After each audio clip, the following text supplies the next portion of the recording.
Naboboard ka na ba kaka-cellphone at gusto mo na lang manood ng movie? Pero naalala mo, nasira pala ang TV nyo. Well, ibibigay ko sa'yo ang pinaka-best TV ngayong 2026.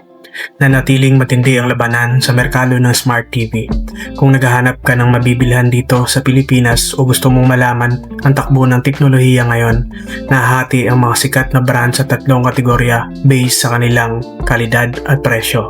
The Big 3 or the premium at subok na technology. Sila pa rin ang nangunguna pagdating sa pinakabagong display tech tulad ng mga mas pinaliwanag nilang screen. Samsung, sila ang paborito ng mga gamers dahil sa napakababang input lag at magandang integration sa Xbox at PC gaming.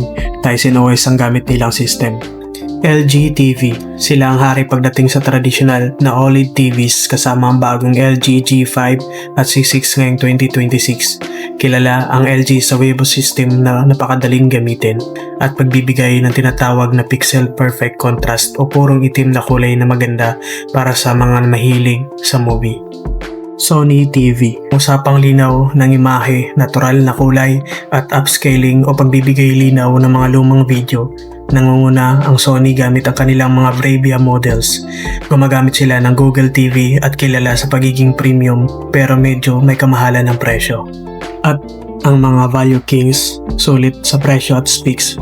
Sila ang mga brand na nagbibigay ng mga high-end features at 144Hz refresh rates sa mga mababang halaga kumpara sa mga sikat na brand. TCL, sobrang agresibo ng TCL ngayon. Nakikipagsabayan sa liwanag at ganda ng mga kulay ang kanilang mamahaling TV pero sa kalahating presyo lang. Google TV ang interface ng karamihan sa models nila. Hisense, katulad ng TCL, kilala ang Hisense sa pagbibigay ng napakaliwanag na screen tulad ng U65QF o U7U8 series na swak sa mga selebrasyon o sala na maliwanag. At andito rin ang mga budget-friendly at subok sa Pinas kung naghahanap ka na matibay at may warranty. Andito ang Divan, isang household name sa Pinas na kilala sa tibay ng panel at magandang customer support. Andito rin ang Skyward at Haier.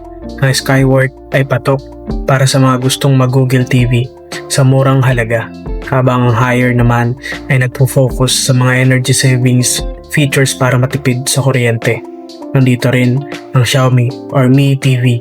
Sikat pa rin para sa mga naghahanap ng murang smart TV na madaling i-konekta sa mga smartphone at smart home devices.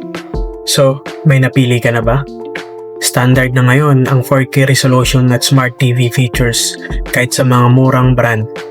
At kung may budget ka at mahilig sa movies or gaming, OLED or mini LED mula sa Samsung, LG o TCL ang magandang tingnan. At kung pangmatagalan at normal na panonood lang ng balita o streaming, napakaraming sulit na option mula sa TCL, Devant or Hisense ang mapagpipilian. At kung gusto mo ng mga ganitong content, follow for more.